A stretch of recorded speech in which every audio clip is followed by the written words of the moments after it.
Assalamualaikum warahmatullahi wabarakatuh. Perkenalkan, nama saya Jumarni dengan NIM A321241108 dari kelas C Pendidikan Pancasila dan Kewarganegaraan.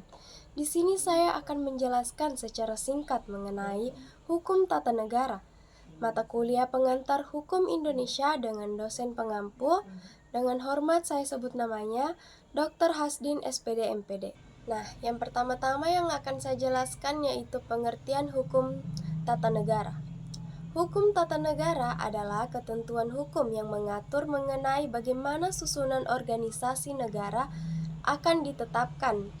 Hukum tata negara adalah cabang hukum yang mengatur struktur dan fungsi lembaga-lembaga negara serta hubungan antara negara dan individu.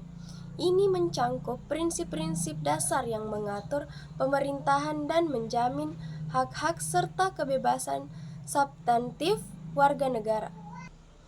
Nah, selanjutnya yang kedua ada sumber hukum tata negara. Menurut Undang-Undang Nomor 12 Tahun 2011, hierarki peraturan perundang-undangan Indonesia adalah: yang pertama, Undang-Undang Dasar 1945, yang kedua, TAP MPR, 3, Undang-Undang atau Perpu, 4, Peraturan Pemerintah, 5, Peraturan Presiden, 6, Peraturan Daerah Provinsi, 7, Peraturan Daerah Kabupaten atau Kota. Nah, selanjutnya yang ketiga ada prinsip-prinsip hukum tata negara. Yang pertama itu ada supremasi konstitusi. Semua hukum harus sesuai dengan konstitusi. Yang kedua, pembagian kekuasaan. Kekuasaan dibagi menjadi eksekutif, legislatif, dan yudikatif. Yang ketiga, kedaulatan rakyat. Pemerintahan berdasarkan kehendak rakyat. 4. Negara hukum. Semua tindakan pemerintah harus berdasarkan hukum. 5. Kedaulatan parlemen dan aturan hukum. Di Inggris, hukum tata negara menekankan kedaulatan legislatif, parlemen, dan aturan hukum sebagai prinsip utama.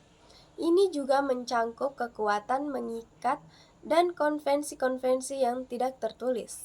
Yang keenam ada konstitusi tertulis dan tidak tertulis. Ada perdebatan mengenai pentingnya tertulis dalam konstitusionalis modern. Beberapa negara seperti Inggris tidak memiliki dokumen konstitusi tertulis, tetapi tetap memiliki sistem hukum yang kuat. Selanjutnya yang keempat, peran dan fungsi lembaga negara. Peran dan fungsi lembaga negara, institusi utama negara. Hukum tata negara mengatur peran dan kekuasaan lembaga-lembaga seperti parlemen, pemerintah, dan pengadilan.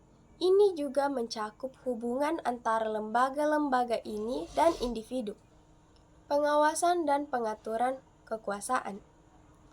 Prosedur dan mekanisme untuk mengawasi dan mengatur kekuasaan lembaga negara seperti kontrol parlemen atas pemerintah dan kontrol hukum adalah bagian penting dari hukum tata negara. Nah, selanjutnya yang terakhir ada hubungan antara lembaga negara. Yang pertama, sistem pemerintahan presidensial. Presiden sebagai kepala negara dan pemerintah. 2.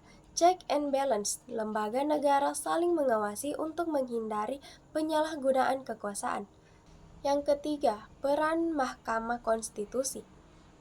Menguji undang-undang dan menyelesaikan sengketa ketatanegaraan. Nah, itulah pemaparan singkat dari saya dan saya akhiri. Wabillahi taufiq wal hidayah. Wassalamualaikum warahmatullahi wabarakatuh.